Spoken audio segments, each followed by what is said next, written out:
Hello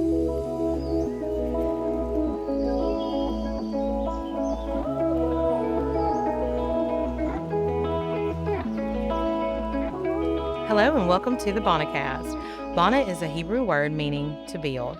Join us as we dive into real human stories of brokenness and discover how God built back a firm foundation secured on His promises. I'm Myeka Sisco, and with me today is Hannah Gregory, and she's going to share with us about the first chapter of the book, which is The House Void of Warmth and Love. So if you would just take a minute to share with us about the house and how it resonated with you and why you chose it. Okay. Well, my preface to my group that first day we did this back in October was that my childhood was absolutely magical, and that my mom and grandmothers and other people, did all they could to make sure that my childhood was absolutely wonderful. And so I worried when I first agreed to do this that, speaking about my experiences, I never wanted my mom to feel, like I had a bad childhood or whatever, because I definitely didn't. It was just one specific area, right? So, what is the house void of warmth and love? Um, I made a list. So it could be waiting, wondering, and a relationship that wasn't as it should be, whether it's negative, inconsistent, or non existent. That could be, without a loving mom or a doting dad or whatever that may look like. So the testimony, Miss Angie's testimony from the book is, her as a child waiting for the family member to come home. And when that family member gets home, the child has to read the room, so to speak, see if the family member is in a good mood, if they come in laughing and ready to play and love on the child, or, if when they run to that person, will they like run into a brick wall of, stone cold, meanness or evil, right? My personal testimony, my parents were very young when they had me, and I was always waiting on my dad, right, to come around or to be there for me at all. They separated when I was 2, and he lived in Memphis, and it was always, I'm coming this weekend, or I'm coming to this event, maybe a ball game or, whatever I cheered. So, it was always, I'm coming. And I always like relentlessly searched the crowds for his face. And every weekend he would call and he'd say he was coming, and I would run into my room and pack my bags and be ready for him to get there and for him to just never show up. And so I guess I was about, I don't know, 11 or 12 when I remember I was sitting on the front porch and my mom came out there and she was like, hey, you know that he's not coming, right? And that was like the first time that I had let myself, I don't know, like let go, I guess. And anyway, I just remember sitting on that porch and her just holding me and being so distraught, that the realization of the situation seeped into my heart. And my stepdad at the time had offered to adopt me, and before I was like, absolutely not. I have a dad. I don't need him to adopt me. Why would we do that? And then, the older I got and the more I realized that, that man doesn't know me at all. And if something were to happen to my mom, he could just come get me. Like, Todd didn't have any kind of rights over me or whatever. He couldn't have, saved me, so to speak. So, anyway, on down the road, I brought it to them and I was like, yeah, we need to do that, because that man is definitely my father, as in Todd. He has definitely raised me and been there for me. And so, but still going through all that, it's like there's still a small part of my heart that believed that my real dad would always show up or be, he's going to have I don't know, a come to Jesus meeting and he's going to be there or whatever. And, anyway, on and on. And there's a lot that goes into the adoption process. And like the last few steps, I had to call him and let him know about the final court hearing or whatever. He had to be able we just had to let him know that he could come fight it. And I remember being on that phone with him and crying and like, this is your chance. This is your final chance to come and be there for me and fight for me and let the world know that you want me. And that was probably the hardest phone call I've ever had to make. The next day was the last day that I searched the crowd for his face and him not being there. So the house void of warmth and love doesn't have to be like your entire house and nobody loves you, right? It can just be one specific area where the relationship isn't as it should be. And I put so much weight into that relationship that was never really there. Ms. Angie writes in the book, it says, generational layers of life were firmly in place long before many of us were born. Those were layers of wrong actions based on wrong responses to wrong patterns of thinking. They were generational attitudes and interactions between family members. The people trapped in the layers usually knew no other way of life. When people have never seen true normal, then they've never felt the warm, the secure, the beautiful, free love that is God's plan for every house. She goes on to explain clogged plumbing, and the condition is passed from generation to generation unless something powerful is applied to the chest to dissolve the lump. And for me, the powerful something was understanding the love of God. And you see, as we loved and loved so deeply, and that love was not received, we received an intimate knowledge of the suffering affection of God for his beloved. If we think carefully, there is a way to connect the way we loved them to the way he loved us. The word suffer comes from the Greek word proseo. It means to let or permit, to permit further, loving in spite of the actions or responses of those we loved. And so like you get two viewpoints there, right? You get how we loved them, like how I loved my dad, which was how God just relentlessly loves us, right? And being able, no matter what you do, I'm still here. I love you no matter what. But also the generational layers that I have to consider that he had, that he not didn't necessarily know how to accept my love for him and not being able to, I don't know, maybe process that or know how to reciprocate that. And and so it's two really good, viewpoints that she points out there in the book. On page 13, she writes, we must stop striving for a response from the people in our house. We must stop placing expectations on the people in our house. Whether generational layers or simply because we're human, people will never completely meet our needs or fulfill the expectations. We have great needs and great expectations, all of us do. And God's passion waits to meet and fulfill them. Nothing else will and nothing else should. I was just trying to fill that void in my heart with a human, Right. with a literal human, and that's not going to work. You can't do that. You can't place, I mean, granted, I was a child, so like, but you can't put all that weight on a person because I'm going to fail you every time. I'm not God. I'm not, and so that's what it boils down to is understanding that the only person that's going to be there 100% of the time is God, is Jesus. And until that's right, he fills the void. He's the only one that will fit the puzzle piece. You know what I'm saying? And so, man, Miss Angie just broke it down like that. And I was like, light bulb, girl. Okay.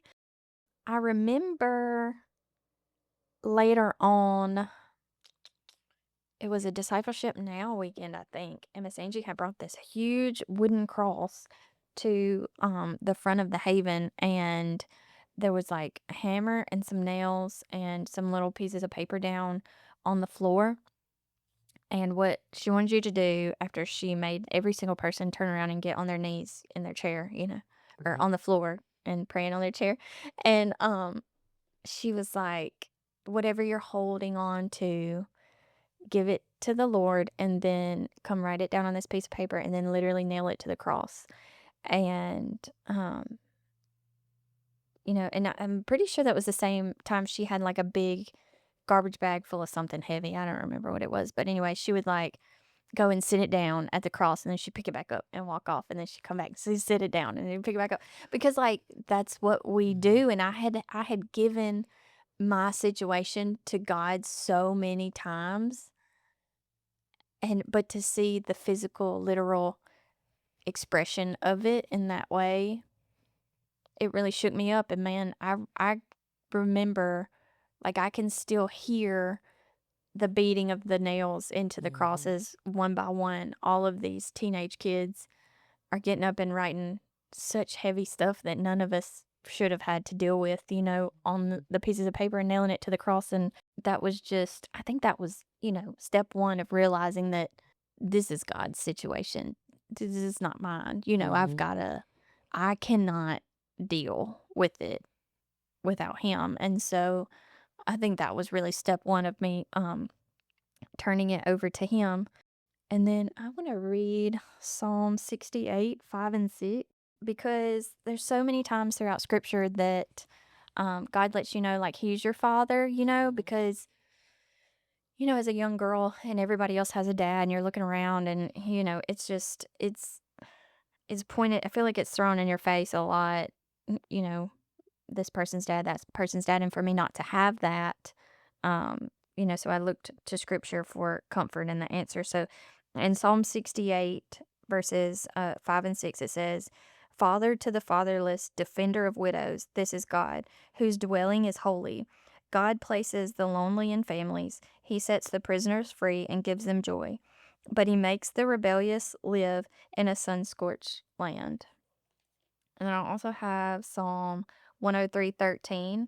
The Lord is like a father to His children, tender and compassionate to those who fear Him. And then I also have 1 John 2:29 and then 3:1 and 2. And it says, Since we know that Christ is righteous, we also know that all who do what is right are God's children. Then chapter 3 starts, See how very much our Father loves us, for He calls us His children, and that is what we are. But the people who belong to this world don't recognize that we are God's children because they don't know Him. Dear friends, we are already God's children, but He has not yet shown us what we'll be like when Christ appears. And I just think that's so cool. Like, people of the world, right, would keep dwelling on it. By the world's standards, I have every right to wallow in my situation. I have every right to hate Him, to, refuse to have anything to do with Him, da da da. But they don't know my real father and how my real father has raised me to be who I am today, and to treat that man with kindness and love and forgiveness and hope and joy and all those things. And because the world don't know my father, right? And I just feel like that's so cool through scripture, how I'm called to be His child and I'm called to be righteous and to forgive Him as Christ forgave me. Okay, and then Miss Angie writes, Let the understanding of His precious, warm love soak into your mind and heart. Refuse to live in a house void of warmth and love another day. You do not have to control the flow ever again. He loves us the way we loved them. We can love freely and be confident and secure in the passion we are receiving in return. I don't know, later on in life, like as a teenager, I never wanted to get married because I never wanted to have kids, because I never wanted to give somebody else the power to do to my kids what He had done to me. And I think I don't know, just when God started changing my heart and changing my mind, and you find love, within other people, that, I don't know, God just took my head and my heart and made me whole. And He gave me the most precious husband that still holds my heart so tenderly. And I can't imagine having followed through with that life that I really thought it's gonna be just me forever. Like, I'm not, in the desperation and in that thought process. I'm so thankful to be redeemed and to have transitioned into a life of love and joy, and how the house of warmth and love, we don't have to stay there. It doesn't have to be here forever. Then Miss Angie writes on page 13, the spoken promise to build begins with endless, measureless, warm love that draws the beloved with kindness, loving kindness. He'll take your heart locked in your chest with the flow of warmth you guard there. He'll hold it in his warm hands, and his loving kindness will surround and permeate and hold and nurture the gauges you've so carefully placed around it away. No more walking on eggshells. God is drawing you, my precious friend, with loving kindness that has stretched from the beginning of the ages. His suffering affection is revealed in the passion of the cross. And she wrote out a prayer on page 14. It says, Lord, the house void of warmth and love aches. The fullness of my chest, so clogged with the love that wanted to flow to them, is sometimes choking me. Lord, make me a new house. I don't want to rent or borrow, I want to own. I know now that I am forever beloved. Build my house, Lord. Please build my house. And then it says, now read Jeremiah 31, 3 through 4. Long ago, the Lord said to Israel, I have loved you, my people, with an everlasting love. With unfailing love, I have drawn you to myself. I will rebuild you, my virgin Israel. You will again be happy and dance merrily with your tambourines.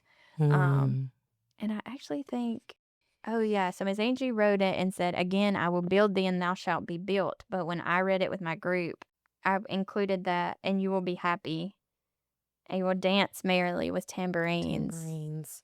Bring on the tambourines, man. Like, you don't have to, live in that place where it's void of warmth and love. Your house that you create for your future, whether you have kids or not, it doesn't have to be void of warmth and love. You can be dancing with your tambourines and be happy, whether, it leads to a house full of kids or not. I mean, I just think it's so beautiful once, you realize that God is able to rebuild your house and fill it with not just peace, but with joy, and joy that will lead you to dance with a tambourine, like intense joy, right?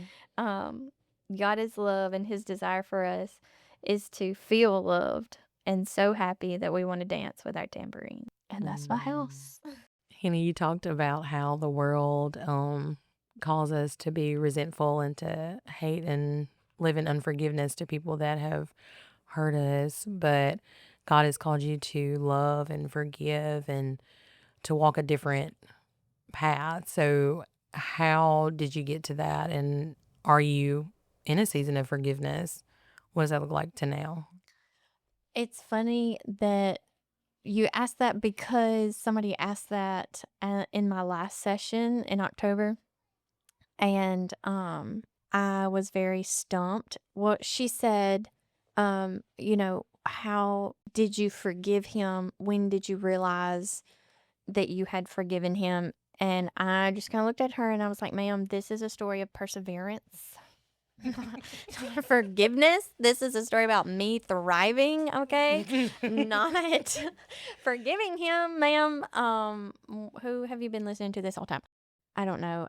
I think that really pouring over Miss Angie's words and the scriptures that she led me to in the book, and well, in this chapter, led me to see that he reacted in ways because of his experiences and things that happened in his life. And you can't be upset.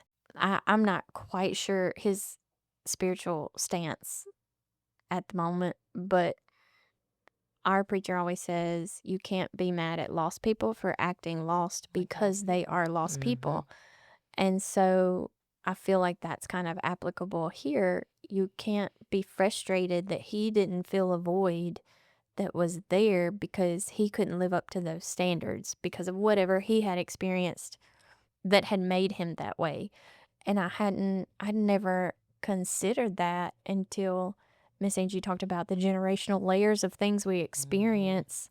And then you think people say, you hear generational curses or whatever, and we're breaking this generational curse. And I think that's confusing to people, and I think it's maybe overused a little bit. But I think that's applicable here, and painted in a way that's more understanding, right? Like, I can see what that looks like now. And because you're human and whatever you dealt with led you to treat me the way you did. Right. And it's not my fault. Mm-hmm. It's not your fault that you were treated that way. And God called me to forgive you. And because I love him and I'm seeking him every day, that's what I'm going to do. And Right. so, just trusting God through that. And I don't even know if I'd call it a season of forgiving.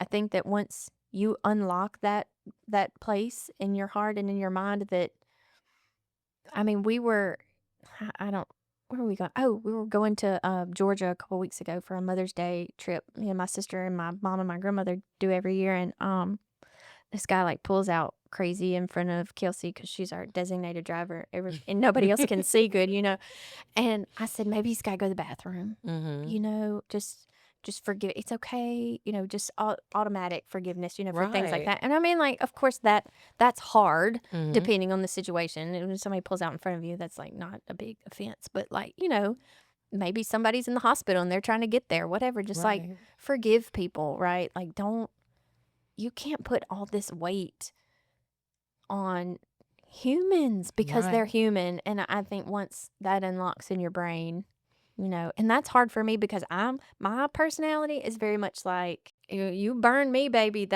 you're at arm's length, like Mm-hmm. you're not getting back in. And so allowing people back in and being trusting is very Right. difficult for me, but hey, that's what he calls us to do. So Right. the book says it. We're trying to abide. If he says Trying it to in abide his and obey. word, That's right. and I'm not much of a why person, you know what I'm saying? It's Mhm. he told me to do it, I'm gonna do it. Right.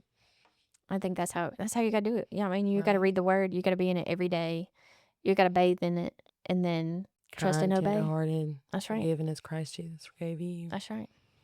Mm. My mama says that all the time. She be quoting that one to us all the time. Mm. So yeah, and I think Banah, it's opened a lot of spaces in my heart and in my mind, and I think it's got a good future. It's going to be doing that for other people as well. So Yes. I'm excited to see where it goes. Thank you for listening to our BanahCast, and we can't wait to share with you the next time. Thank you, Myeka.